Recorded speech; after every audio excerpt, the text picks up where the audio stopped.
realised that I already have a tendency to migraines, and this would give me 24/7 migraines all year round. So instead I went to Derby and did a ceramics degree, but while I was there I also taught lesbian history, so these are the subjects that I taught, not in that order but just as I remembered them from 25 years ago. And as you can see, one session was just on Anne Lister, which was nothing like long enough, because as someone who wrote 5 million words, which is 4 times more than Samuel Pepys, and Samuel Pepys's diaries are translated, written out and published in their entirety. They take up a whole shelf of the bookcase, but Anne Lister's would take up the entire bookcase. So anyway, yes, it was a whole wealth of interesting subjects, some of which kind of cross-pollinated, as it were, had connections to each other, as you know, women's cultures and women's and lesbian cultures tend to do. You know, they meet each other and move around the world and all kinds of things. So I ended up doing my ceramics dissertation on lesbians in the women's suffrage movement and their conflicts with sexology. Wow. Which threw my tutors into a flat spin, as you can imagine. Next one. So then, 18 years ago, I went full-time as a sculptor. Originally I was making throne sculptures thrown on the wheel, and then I moved into pure sculpture by carving black leather hard clay, and I focused on goddesses from all around the world. And I used to be in a group called the Matriarchy Research and Reclaim Network. Anyone remember them? No. They were really active in the late 70s, early 80s, and they produced a goddess guide to the British Museum, which I still have a copy of. And so these are some of the kind of goddesses that they had in the book. But I actually saw these goddesses over 30 years ago, and I could feel them in the room before I went into the room. And they were so powerful, they knocked the wind out of me, and I reeled into a glass cabinet behind me, because they just knocked this stuffing at me. They were so powerful. And these are Neolithic Egyptians, so they're before the pharaohs, before Egypt was unified, before the pyramids, before hieroglyphs. So all we know is that they were Nile goddesses, because sometimes they had wavy lines painted on them, and some of the pots from that era had wavy lines and boats, and then this figure floating above the boat. But that's all we know. So I think, because of the power that they give off, that they're the beginning of that regenerative religious tradition. Anyway, next one. And that's a life-size one that I also made, just to show that, you know, I have worked in clay up to life-size. And what's lovely about this particular one, and she's the only one I did in this size, and I still have her, is that this glaze has got little crystals in it. And so when the sun shines on her, she sparkles like sunlight on water. And then when it rains, she goes all dark and brooding, like a river goes in the rain. Next one. And I thought I had these with me. I've just got 3 left. And I thought I had them with me, and we just rummaged in the boxes, can't find them. Now, she might just look like a little fat goddess, but actually, she is the oldest, longest, continuously worshipped deity in the world. And she later on becomes a whole raft of different goddesses, but she stemmed from places like Çatalhöyük in central Turkey, where they were built into the fireplaces and built into the grain storage bins. So she's the first of the hearth and home goddesses, and the first of the abundant agricultural, you know, series and all of those, Demeter and da-da-da, all those goddesses that came later. And so she was worshipped from about 7000 BCE through to about 1000 AD. On to the next one. Now, this is the same one, but done life-size. And this is not fired. And the thing that's lovely about unfired clay is you can get it beautifully smooth in a way that is really hard to do with plastiline, which is what I mostly use for making maquette small models in bronze. So when I come to doing the Anne Lister sculpture, come today, that I start doing the life-size one, she will mostly be done in clay, so that she has beautifully smooth skin and features, and you can build in fine, fine detail. And then the foundry will come to my studio and make the silicon mould there, and the mother mould that will support it, and then take the mould back to the foundry up in Stroud. Next one. And I have some little Cycladic goddesses here, but this is another quite large one. She's the largest of those, that type that I did, and I have no more of them, they've all gone. Next one. Now, this one was based on a bronze head in the British Museum of the Greek god Hypnos, god of sleep. And I was suffering terrible insomnia at the time, and so when I did mine, I thought it would look better if you had one wing enfolding the face, as if in sleep. And the wings are that of a tawny owl, so again, stressing the nighttime theme. And the hair is kind of cloud or pillow-like. And it really did sort my insomnia for a short while. Anyway, so on to the next one. Now, this is the same sculpture, but done in bronze. And you can see the difference in the coloration. In clay, it's quite difficult, unless you use acrylic paints, to get really fine, really precise colouring, unless you're using underglazes and multiple firings, and it's a bit of a palaver. But to get that smooth, tactile, inviting the hand quality, you can't beat bronze, and this is bronze. And when I took this piece, to the foundry and said, right, we've got to do the patination, I asked the guy who does my patination for me, and I oversee what he does. I said, I want her to look like a marble statue just coming to life. And he gave me a really old-fashioned look, because Phil is a man of few words. As you can see, he pulled it off. And so this is what I aim to do with the life-size sculpture of Anne Lister, is to have such realistic patination that she will look like she'll start to breathe and to walk any minute. Wow. On to the next one. That's a red kite, as you can see. Life-size female red kite, they're bigger than the males. And again, very precise patination in bronze. And the next one. This is me at the Royal Academy with a really badly patinated buzzard, but I sold 3 of them there anyway.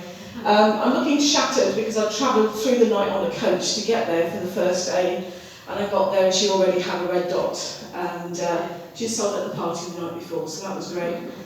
And that was a bit of a manic mad year. I was homeless at the time. I'd been flooded out of my house. I'd lost all my Lesbian History notes, whole bookcase full.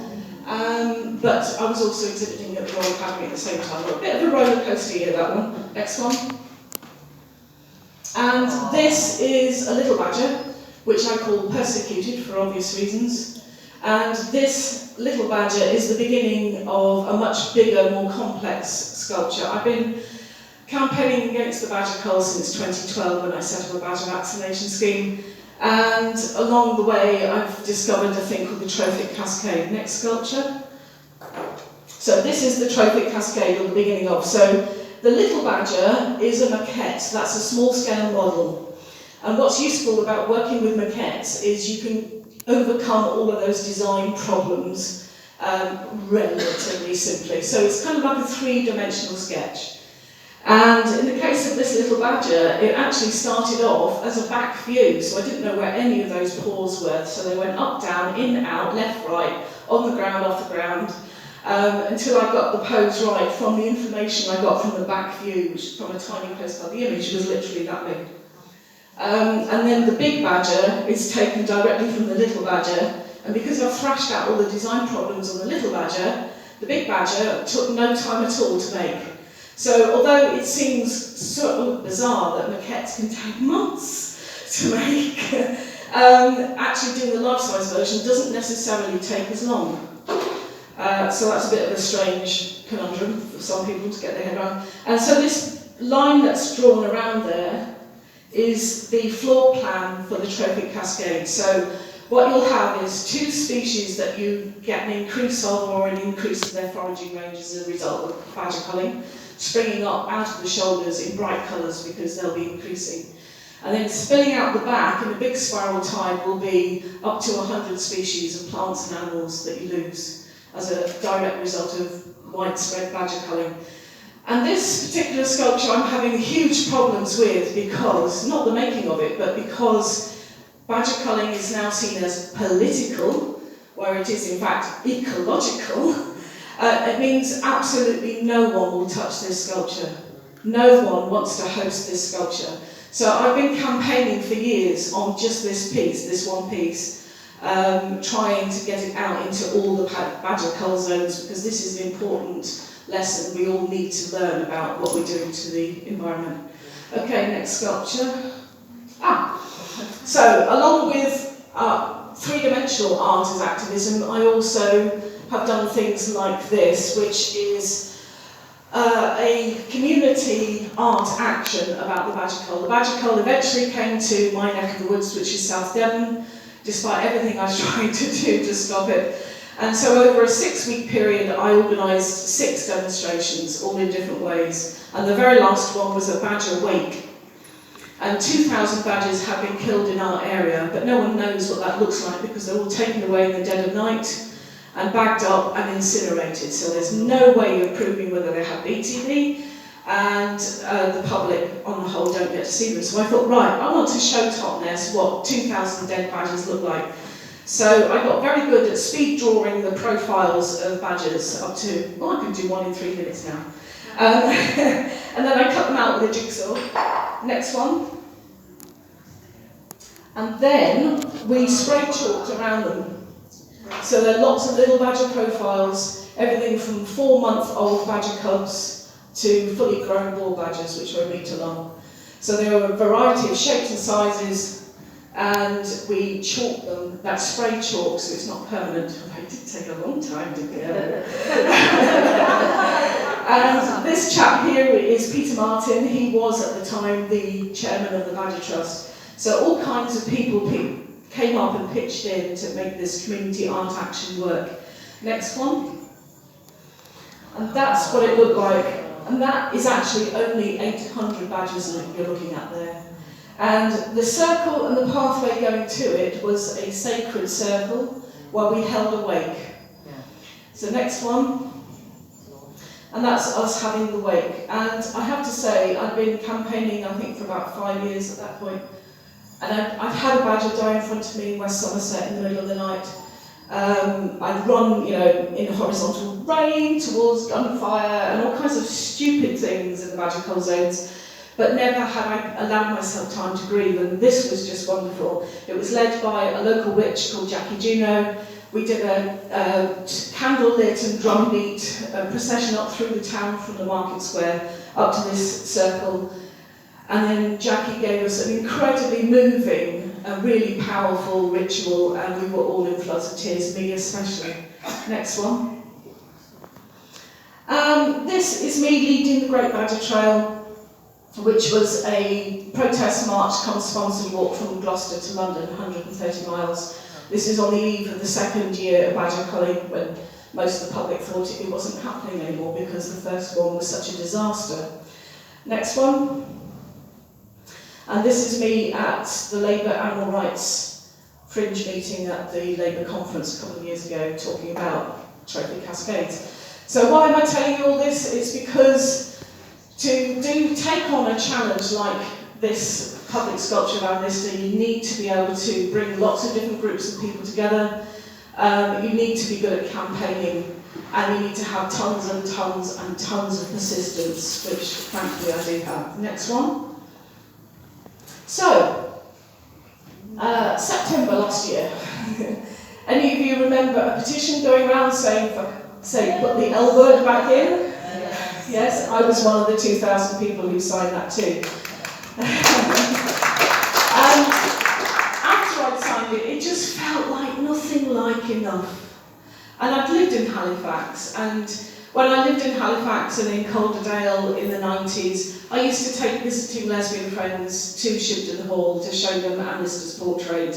And then we'd go into the shop and have a massive row with the shop staff, because at that point they wouldn't even sell the secret diaries of Miss Anne Lister, because they didn't want it getting out that she was lesbian. They thought it would put visitors off from coming to. Anyway. So I knew that Halifax hadn't done much in the 90s, and I just wanted to see if Halifax had done anything really to honour its most illustrious daughter. Next one.